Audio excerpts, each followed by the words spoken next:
তো হ্যালো বন্ধুরা, তোমাদেরকে আজকে ডাব্লিউপি বিষয়ে কিছু কথা বলবো। মানে ডাব্লিউপি কনস্টেবলের বিষয়ে। এখন ডাব্লিউপি কনস্টেবলের কোর্ট কেস চলছে। তো তোমাদের ডাব্লিউপি কনস্টেবলের কোর্ট কেসের বিষয়ে কথা বলবো, আর সঙ্গে তোমাদের নতুন ভ্যাকান্সি কবে আসবে, সঙ্গে তোমাদের রেজাল্ট কবে দিতে পারে, সব বিষয়ে আমি আজকে তোমাদের সাথে কথা বলবো। তো ডাব্লিউপিতে তোমরা অনেকেই শুনতে পেরেছো যে কেস চলছে, 9টা কেস আপাতত চলছে। কালকে 31 তারিখ, মানে দুটো কেস ওরা ডিসমিস করে দিয়েছে। জজ সাহেব দুটো কেস ডিসমিস করে দিয়েছে, সঙ্গে আর আছে 6টা কেস আছে। তো মেন যে দুটো, মানে বড় যে দুটো, মানে সবাই মনে মনে করছিল যে বড় দুটো কেস, সেই দুটো কেসই কালকে ডিসমিস করে দেওয়া হয়েছে। একটা হচ্ছে তোমার আমিনা খাতুনের কেস, আর একটা তোমার ওই পিএটি নিয়ে আর একটা কেস ছিল, যাই হোক ওটাও ডিসমিস করে দেওয়া হয়েছে। তো আমিনা খাতুন যে কেসটা করেছিল পিএটি পিএসটি নিয়ে, সে একদম পুরো মানে গোহারা হেরে গেছে, আমাদের পিআরবি বোর্ড আমাদের জিতে গেছে। তো আর বাকি থাকলো তোমাদের 6টা কেস। 6টা কেস এখনো পেন্ডিং আছে। আশা করা হচ্ছে তোমাদের এই 6টা কেস শীঘ্রই ডিসমিস করে যাবে, কারণ ওই কেসের অতটা জোর নেই, যে লড়ার মতন জোর নেই অতটা। আর ডাব্লিউপি রেজাল্ট কবে দেবে, তোমাদের অনেকের প্রশ্ন। ডাব্লিউপি রেজাল্ট কবে দেবে?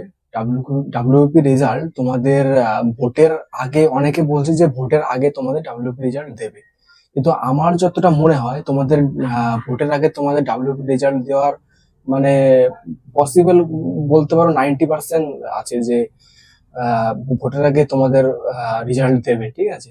এবার আমার যতটা মনে হয় রেজাল্ট তোমাদের ভোটের পরে দেবে। ভোটের পরপরই, মানে ভোট ঘোষণা হয়ে যাবে, সবকিছু কমপ্লিট হয়ে তখনই তোমাদের রেজাল্ট দেবে।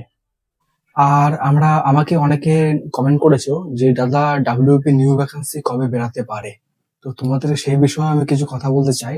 ডাব্লিউপি নিউ ভ্যাকান্সি, দেখো, যেহেতু তোমাদের প্রিভিয়াস ইয়ারের যে ডাব্লিউপি কনস্টেবল যেটা আটকে রয়েছে, ওটা যদি ওরা ডিক্লেয়ার না করতে পারে, তাহলে এবার তোমাদের নতুন ভ্যাকান্সি আসার কোনো চান্স নেই।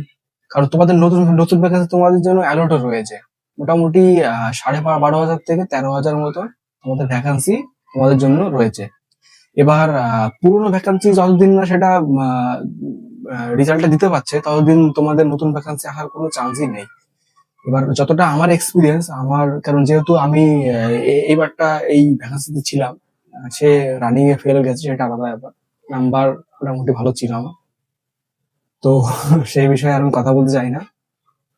তোমাদের নিউ ভ্যাকান্সি যারা নতুন করে ভাবছো যে পড়াশোনা করব, তোমরা এটা মাথায় রাখো যে তোমাদের ভোটের পরপরই তোমাদের নিউ ভ্যাকান্সি আসতে চলেছে। রেজাল্ট দেওয়ার পরপরই তোমরা ভেবে রাখো আসতে চলেছে। আর যারা কেপি কনস্টেবল যারা দিয়েছো, ওদেরও রানিং আশা করি ভোটের পরপরই রানিং দিয়ে দেবে।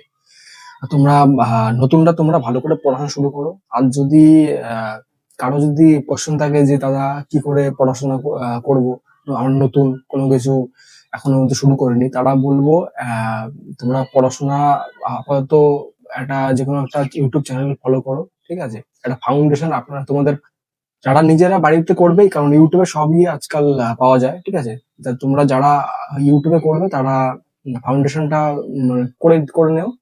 আর যদি বলো যে দাদা আমরা কোথা থেকে পড়বো, কি করব, সেটা তোমরা সুবিধাস বই ম্যাথ করতে পারো। আর রেলওয়ে চ্যালেঞ্জার থেকে তোমরা জিকেটা করতে পারো। আর রিজনিং তোমরা সুবিধাসেরই একটা বই আছে, ওখান থেকে করতে পারো। আর এই নিয়ে যদি তোমরা চাও যে দাদা একটা প্রপার একটা বুক লিস্ট বলে দাও আমাদের, তুমি যেভাবে পড়েছো সেইভাবে আমরা পড়তে চাই, তো এটা যদি তোমরা যদি কমেন্ট করো তাহলে আমি করতে পারি তোমাদের জন্য আহ, আহ, মানে প্রপার একদম বুক রিভিউ আর পড়ার পড়ার স্ট্র্যাটেজিতে আমি বলতে পারি। আর লাস্টে আমি তোমাদেরকে একটা কথা বলতে চাই যে যারা যারা আমার গ্রুপে জয়েন হওনি, তারা চোখ বন্ধ করে আমার ডেসক্রিপশনে তোমাদের লিঙ্ক দেওয়া থাকবে, তোমরা জয়েন হয়ে যেতে পারো। ওখানে টেলিগ্রামের লিঙ্ক থাকবে, হোয়াটসঅ্যাপের লিঙ্কও থাকবে, তোমরা জয়েন হয়ে যেও। আর ওখানে সব ধরনের তোমার পিডিএফ মেটেরিয়াল পড়াশোনা সবকিছু দেওয়া হয়, আর সবকিছু আপডেটও তুমি ওখানে পেয়ে যাবে। আর কিছু জিজ্ঞাসা করা থাকলে আমাকে পার্সোনালি এসএমএস করতে পারো, কোনো প্রবলেম নেই, আমি তোমাদেরকে হেল্প করার যথাযথ চেষ্টা করবো। তো এই বলে আমি তোমার ভিডিওটা শেষ করতে চাই। তো ভালো থেকো বন্ধুরা। আর ফলো করো, লাইক করো, সাবস্ক্রাইব।